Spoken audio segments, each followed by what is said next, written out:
Bonjour Laurence, Bonjour Martine. que va nous apporter ce nouveau livre, La contagion du cœur, à la suite de Va par où tu ne sais pas. Et je voulais savoir comment vous avez eu cette idée, pourquoi ce livre, quelles sont vos enquêtes pour vraiment expliquer à nos auditeurs euh, quelles sont les motivations de ce nouveau projet. Bon, effectivement, d'abord ce livre, c'est le second volet d'une recherche que j'ai commencée il y a 15 ans et que je suis venue expliquer dans le livre Va par où tu ne sais pas, quand vous m'aviez gentiment invité donc à Bruxelles la dernière fois. C'est le second volet et à mon sens, c'est le plus important parce qu'il touche le cœur, il touche quelque chose qui nous est commun. Et que la question que je me suis posée pendant ce confinement, c'était et si le cœur était la clé du changement qui nous est demandé aujourd'hui? Vous allez me dire, est-ce qu'on a besoin de changer? Je pense que le mot changement est même un principe de réalité aujourd'hui. Les choses ne seront plus tout à fait comme avant, même si, bon, on peut espérer qu'on retrouvera beaucoup d'éléments positifs dans ce que nous vivions avant. Donc j'ai décidé de faire cette enquête en allant voir cette fois toujours de la même manière des scientifiques d'avant-garde.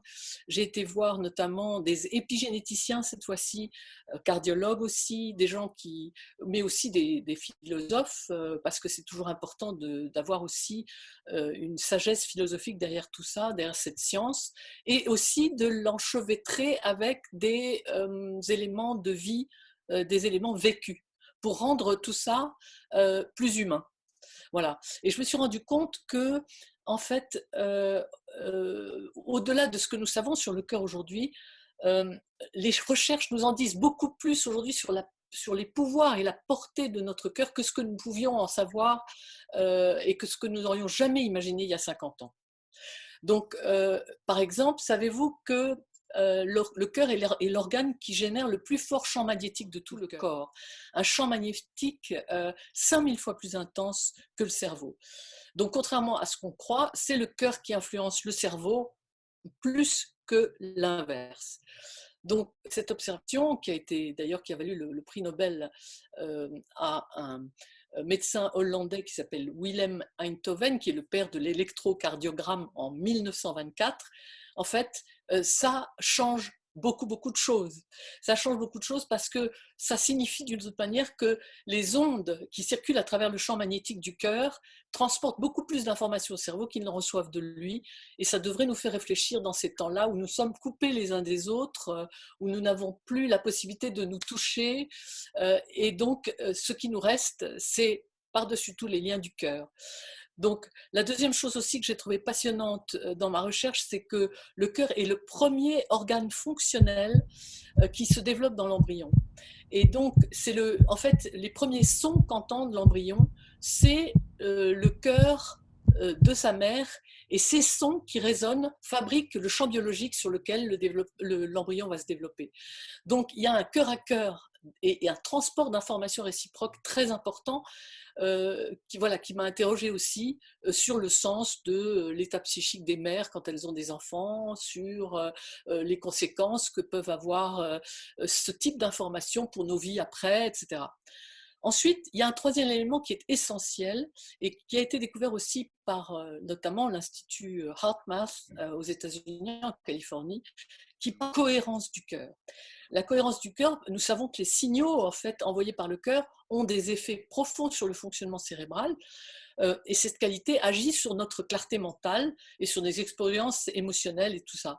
Donc ça, c'est de la physiologie de base, mais en fait, nous avons aujourd'hui la possibilité de créer, de créer en nous cette cohérence cardiaque, et cette cohérence cardiaque, elle nous relie je dirais, à notre métabolisme intérieur, bien sûr, puisqu'elle fluidifie toutes les fonctions physiologiques, psychologiques, etc. du corps, mais en plus, elle a une énorme importance pour gérer nos stress et nos peurs.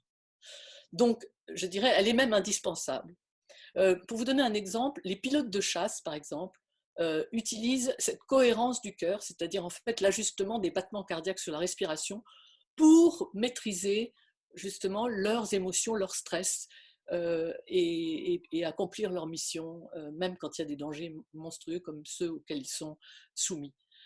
Voilà, donc ça c'est déjà 3 raisons, et il y a des raisons qui sont encore plus intéressantes, qui vont plus loin, parce que la portée du cœur aujourd'hui, on sait qu'elle va beaucoup plus loin. Les recherches nous montrent que le cœur diffuse un champ donc électromagnétique qui peut englober plusieurs personnes sur plusieurs mètres, voire des kilomètres, et ça c'est très important aussi. Ça veut dire que nous avons un rayonnement les uns les autres, les uns sur les autres, donc il y a sûrement un sens profond pour que, en fait, dans le fait qu'un seul champ réunisse d'un seul coup plusieurs personnes qui s'aiment à ce moment-là. Et nous ne savons pas exactement pourquoi, nous disent les chercheurs, mais ça doit quand même nous dire quelque chose. C'est pas pour rien. Un exemple frappant, c'est que par exemple, 5 minutes de colère par jour, en fait, fait baisser l'immunité pendant 6 heures. Ça, ce sont des travaux de l'Institut HeartMath. Donc ça veut dire qu'on se rend compte de l'impact immédiat, tu vois, des ondes négatives quand on est en colère ou quand on répand des ondes négatives. Oui, Voilà. et en plus, ça se plus alors, partage à l'environnement. exactement. Et inversement, 5 minutes, alors j'allais reprendre, de plaisir, de bien-être, de boost Quoi? aussi, Oui. booste l'immunité. Et vous le savez, enfin, tout le monde le sait, normalement, une grande partie des thérapeutes, en tout cas, le savent. Quand nos cellules sont joyeuses, tout va bien. Voilà, non mais c'est du B à bas, je suis en train de faire, c'est du B à bas de Non, la... non, mais l'image de la colère était très importante. Voilà. Très, très importante parce qu'il y a beaucoup de colère avec ce Covid. Oui, exactement, Et exactement. justement, ça percute vraiment pour nous tous. C'est ça. Et aussi, un élément encore plus extraordinaire, c'est que le champ géomagnétique de la Terre influence la santé et les comportements humains. Et au-delà, et réciproquement, au-delà de ça, le champ géomagnétique de la Terre, est connecté aux fréquences de nos cœurs lorsqu'ils sont en cohérence. Donc, si vous voulez, c'est extraordinaire parce que la fréquence donc, de ces vibrations, les fréquences de résonance de base de la Terre, sont identiques à nos rythmes cardiaques lorsque ceux-ci sont naturellement cohérents, ce qui veut dire lorsque nous éprouvons sincèrement des sentiments comme l'amour, la compassion, l'appréciation de quelque chose, et notre système de fonctionnement cœur-cerveau-communication entre dans ce qu'on appelle la phase 0,1 Hz, qui est l'une des premières basses fréquences du champ magnétique terrestre. Donc, pourquoi, à votre avis, la nature aurait-elle joint la cohérence de nos cœurs aux basses fréquences terrestres s'il n'y avait pas un but secret ou en tout cas s'il n'y avait pas une finalité d'évolution? Donc voilà, au moins ça devrait quand même nous interroger. C'est ça que je vous propose, c'est du grain à moudre pour essayer de passer ce cap ensemble et nous poser des questions essentielles et savoir que cette période qui peut passer pour une période extrêmement douloureuse et très, très incertaine et très, inquiétante, elle est aussi faite pour notre propre évolution. Elle peut aussi nous apporter des réponses formidables par le cœur qui est le siège de tout pour nous, qui est, voilà, comme j'ai essayé de le démontrer dans ce film. Voilà, je ne sais pas si en tout cas, je vous ai donné de la réflexion, en tout cas, peut-être pas des convictions, mais des réflexions à apporter à la situation d'aujourd'hui. Bienvenue en Belgique, Laurence, pour ce Merci. merveilleux travail du livre de la contagion du cœur.